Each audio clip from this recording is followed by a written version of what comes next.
Whoa, wait just a minute. Looted. What if I told you one of the most iconic images in comic book history is not remembered because of action, but because of restraint? Think about that. In an industry built on spectacle, explosion, collision, and possible battles, the Incredible Hulk number 340 becomes legendary through anticipation. Not impact, but anticipation. Published in 1988 by Marvel Comics, written by Peter David and illustrated by the revolutionary, the reigning, the defending, undisputed Todd McFarlane. This comic did something rare. It understood psychology. Now look carefully at the cover. Not casually, carefully. 3 aluminum claws dominate the foreground. Sharp, metallic, precise, and reflected within them is the face of the Incredible Hulk. Distorted, furious, almost animalistic. And notice what's missing: the fight. The collision itself is absent, and yet your mind immediately completes it. You already know what's about to happen before it even happens. That is visual intelligence. Todd McFarlane understood something profound about the human perception. The imagination often creates stronger tension than direct presentation.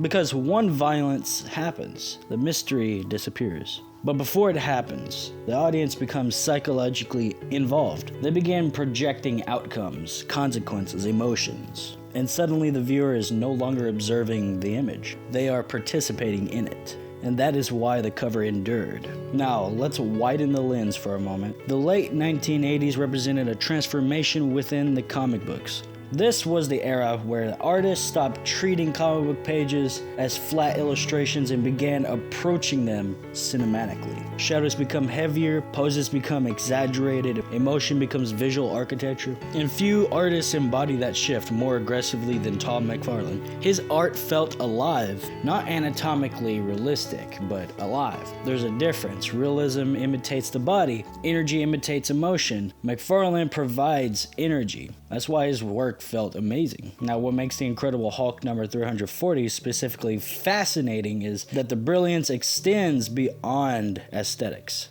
Because underneath the artwork lines and the philosophical, conflict, this is not merely Hulk versus Wolverine. This is restraint versus eruption. Consider Wolverine for a moment. Wolverine is violence refined into discipline. Every instinct within him is lethal, yet controlled. He represents aggression sharpened by experience. The Hulk, on the other hand, represents emotional force without containment. He is rage externalized, not managed, not negotiated with, but released. And perhaps that is why these characters function so well together, because they reflect two very different human responses to pain. One eternalizes it and the other explodes. Now here's where the story becomes psychologically interesting. People often assume the Hulk is a fantasy about strength. It's a fantasy about emotional honesty. Bruce Banner spends his life suppressing parts of himself society considers dangerous.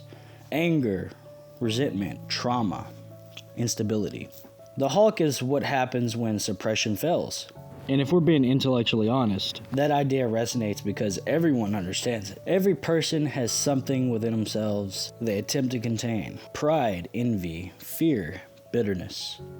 Most people simply hide it more effectively than Bruce Banner. Now notice something extraordinary about this cover. Hulk is not physically represented in full view. He exists only in a reflection. That is intentional symbolism right there. Because the monster is not standing directly in front of Wolverine. The monster is emerging through perception, through anticipation, through fear. And psychologically, this is remarkably sophisticated visual storytelling for a mainstream comic book cover. Now let's discuss legacy here. This cover has been recreated for decades, referenced repeatedly across comics. Posters, statues, merchandise, and fan art. But why? Because iconic imagery is not created through complexity. It is created through clarity. The concept can be understood instantly. The claws, the reflection, the rage. 3 visual ideas arranged perfectly. that is designed to discipline. Now let me ask you something. Why do humans connect so deeply with characters like the Hulk? Why does the image still resonate over 30 years later? I believe it's because the Hulk represents something people rarely admit openly. The fear that beneath intelligence, beneath composure, beneath civility, there exists something far more volatile, and maintaining control over that force is exhausting. That is Bruce Banner's tragedy.